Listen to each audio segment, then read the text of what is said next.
Hello everyone, welcome back to my next session, that is transaction value.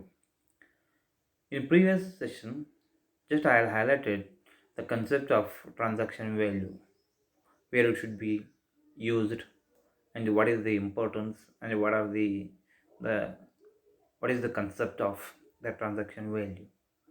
Now it's time to discuss broadly about the transaction value. Here the transaction value generally, while calculating the value of supply, the everyone has to be consider the transaction value because the supplier and the recipient are unrelated persons, and where there is a price is sole consideration is there, that time you have to be consider the transaction value. Let's see what is meant by the transaction value and what are the inclusions as well as the exclusions, right? Here the concept of the transaction value. The transaction value, section 15 of the GST Act.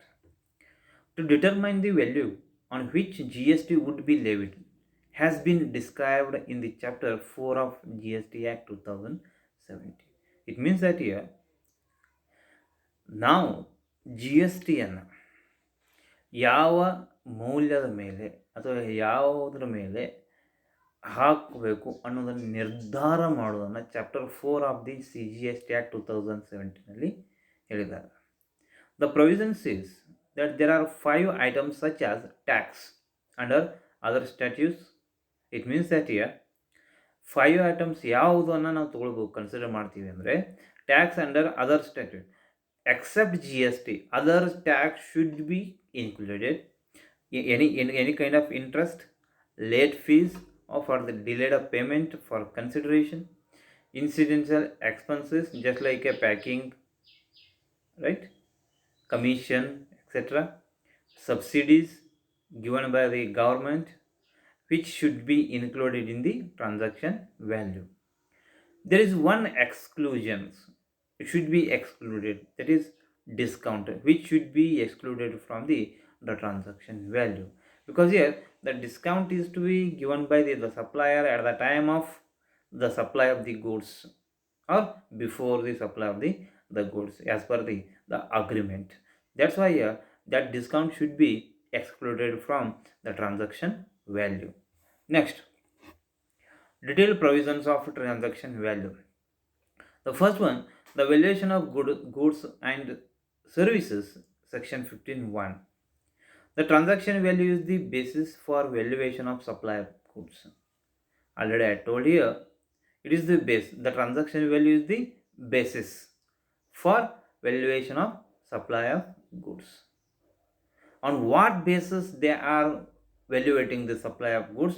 That is only on the basis of the transaction value. And also the services under the GST regime. For the levy of tax, that is GST, first we have to determine the transaction value.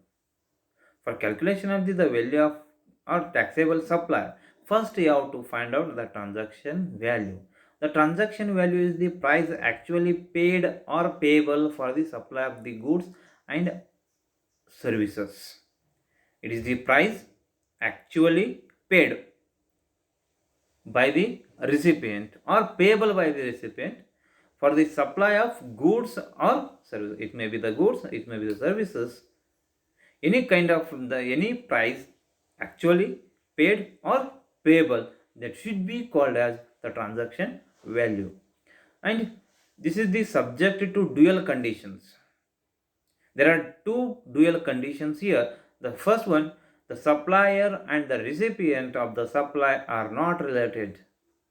See, the supplier as well as the recipient should not be related here. They are unrelated persons, and only the price is the sole consideration for the supply. Other than the price here should not be considered. Only The monetary term, that is the cash or amount or the price, is the sole consideration for the supplier. This is the first one. And here, what are the inclusions?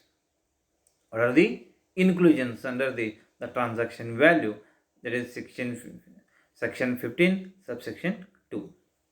The first one, the taxes under other statute. It means that here, any tax, duty, cess, fees, charges levied under any statute other than GST. It means that here, any kind of tax should be considered except CGST, SGST, IGST, UTGST. Whatever the tax should be there under the GST Act, you should be excluded from the transaction value. That's why here any kind of tax should be considered except GST taxes. For example, as per the rent contract, tenant required to pay local tax directly to the local body or to owner of the premise. Such local tax may form part of considered for the supply of renting services. Here, that local tax should be considered because it is not the GST. It is not the CGST, IGST, SGST. It is the local tax. Any kind of tax other than the GST, you should be considered here. Then, second one is that any amount for which supplier is liable to pay. Any amount for which the supplier is to be liable to pay. The supplier is liable to pay. Any amount that the supplier is liable to pay in relation to such supply. At the time of the supply, if any expenses is to be incurred by the supplier, that should be considered here, but which has been incurred by the recipient of the supply and not included in the price actually paid or payable by the for the goods or services. See here, any amount that the supplier is liable to pay in relation to such supply and but which has been incurred by the recipient. In some cases here, the supplier, on behalf of the supplier, the recipient has to incur some expenses that should be considered and not included in the price actually paid or payable. That should not be included in the price actually paid or payable for the goods and services. Then, incidental expenses. What is that incidental expenses? It may be commission, it may be packing charged by the supplier to the recipient of a supplies, or any amount charged, anything done by the supplier in respect of the supply of goods or services at the time or before delivery of the goods, as the case may be, supply of the services. Here, it may be the commission charges, packing, it may be normal packing, it may be secondary packing, loading charges, whatever the expenses is to be incurred by the supplier to the recipient of a supply should be considered here, and any amount charged for anything done by the supplier in respect of supply. In addition to this one here, if the supplier is to be incurred some additional expenses in relation to the supply of the goods at the time of supply of the goods or before delivery of the goods. After delivery of the goods, is the any expenses to be made by the supplier, it should not be considered here. Any expenses should be incurred by the supplier before or at the time of delivery of the goods. That much only you have to be considered. This is the incidental expenses. Then, fourth one is that interest or late fees.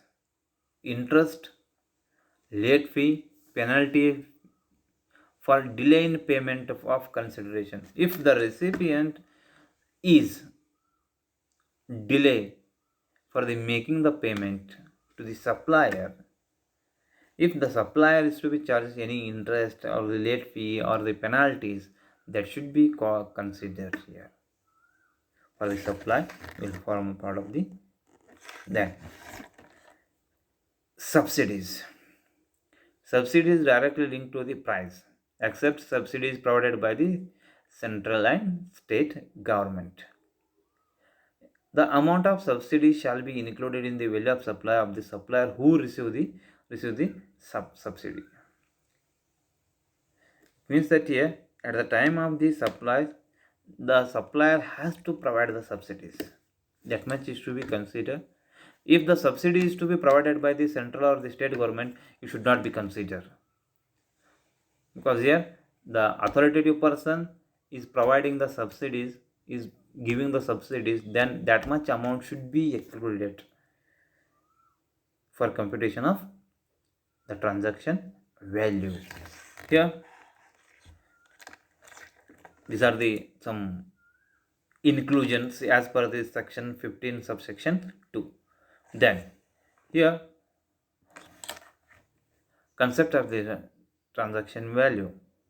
Once again repeat here. Under the model of GST law, the value for payment of GST is the transaction value computed as per provision of section 15 of the GST Act.